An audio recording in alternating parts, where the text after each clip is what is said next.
అయ్యా లోపలంతా అంతా సవ్యంగానే జరిగింది.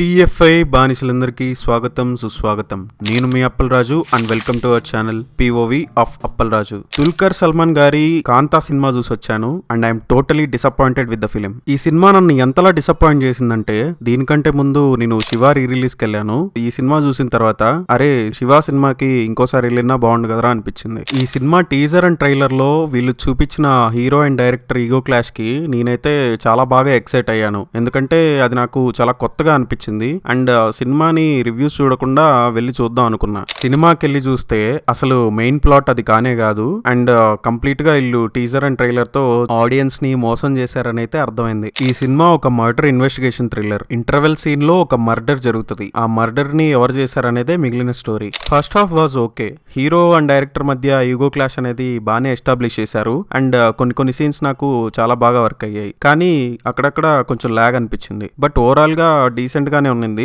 అండ్ సెకండ్ హాఫ్ ఇంకా బాగుంటది అనే ఎక్స్పెక్టేషన్స్ తో ఉన్నా. సెకండ్ హాఫ్ లో రానాని ఇంట్రొడ్యూస్ చేస్తారు. అతని క్యారెక్టర్ బానే ఉంది కానీ ఆ ఇన్వెస్టిగేటివ్ సీన్స్ కానీ డ్రామా కానీ అంతగా వర్క్ అవ్వలేదు. ప్రీ క్లైమాక్స్ అండ్ క్లైమాక్స్ పూర్తిగా దొబ్బేశాయి అండ్ ఆ ఎండింగ్ చూసాక సినిమా షెడ్కి వెళ్ళిపోయిందని చెప్పేసి డిసైడ్ అవుతాం. సినిమా ఓవరాల్ గా నాకు నచ్చకపోయినా కొన్ని ఆస్పెక్ట్స్ మాత్రం నాకు నచ్చాయి. ఫస్ట్ ఆఫ్ ఆల్ నాకు యాక్టర్స్ పర్ఫార్మెన్సెస్ బాగా నచ్చాయి. డీక్యూ కానీ సముద్రకని గారు కానీ అండ్ హీరోయిన్ గా చేసిన భాగ్యశ్రీ బోస్ వీళ్ళంతా చాలా బాగా చేశారు. ఎస్పెషలీ నాకు కొన్ని సీన్స్ లో దుల్కర్ సల్మాన్ చాలా బాగా చేశాడు అనిపించింది. సర్ప్రైజింగ్లీ భాగ్యశ్రీ బోస్ యాక్టింగ్ చాలా బాగా చేసింది. ఆమె క్యారెక్టర్ కి సినిమాలో చాలా స్కోప్ ఉంది అండ్ ఆమె అంత బాగా చేస్తుందని నేనైతే ఎక్స్పెక్ట్ చేయలేదు. నెక్స్ట్ నాకు రానా క్యామియో బాగా నచ్చింది. అతని స్వాగ్ కానీ డైలాగ్స్ కానీ టెర్రిఫిక్ ఉన్నాయి. సెకండ్ హాఫ్ ని కొద్ది వరకు సేవ్ చేసింది కూడా రానా అనే చెప్పాలి. ఇంకా కొన్ని సీన్స్ లో బీజిఎం నాకు నచ్చింది and production values are decent. ఇంకా ఈ సినిమా నన్ను డిసప్పాయింట్ చేయడానికి మెయిన్ రీజన్స్ మాట్లాడుకుందాం. అందులో ఫస్ట్ వన్ వచ్చేసి రైటింగ్. ఒక బిల్డింగ్ కి బేస్మెంట్ అనేది ఎంత ఇంపార్టెంటో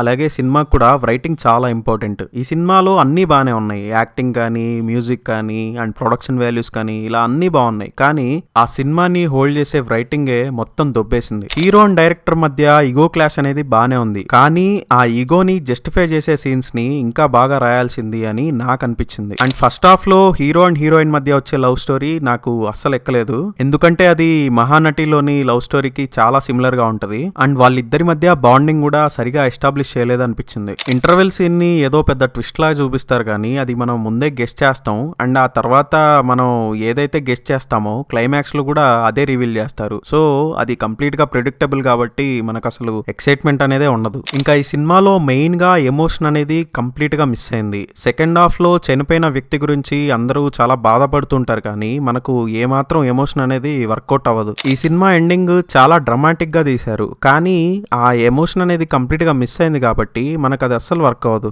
దానివల్ల నాకు సినిమాలో కొన్ని పాయింట్స్ నచ్చినా కూడా ఓవరాల్ గా ఎలాంటి ఇంపాక్ట్ లేదు కాబట్టి డిసప్పాయింట్మెంట్ తోటే థియేటర్ నుంచి బయటకు వచ్చా. నేను కాంతారా రివ్యూలో చెప్పినట్టుగా మనకు ఫస్ట్ హాఫ్ అనేది ఎంత బాగాలేకపోయినా సెకండ్ హాఫ్ ఎస్పెషలీ ఆ క్లైమాక్స్ అనేది మనకు చాలా సాటిస్ఫాక్షన్ ఇవ్వాలి. అలా లేకపోతే చాలా మందికి మూవీ మీద బ్యాడ్ ఒపీనియన్ వస్తుంది. ఇప్పుడు ఈ కాంతా సినిమాకి కూడా అదే జరిగింది అనేది నా opinion. This is our review, sorry point of view for the film Kaantha. ఈ వీడియో మీకు నచ్చినట్టయితే వెంటనే లైక్ చేయండి అండ్ కొత్తగా వచ్చినట్లయితే మన ఛానల్కి సబ్స్క్రైబ్ చేసుకోండి. This is Appalaraju signing off. Thank you.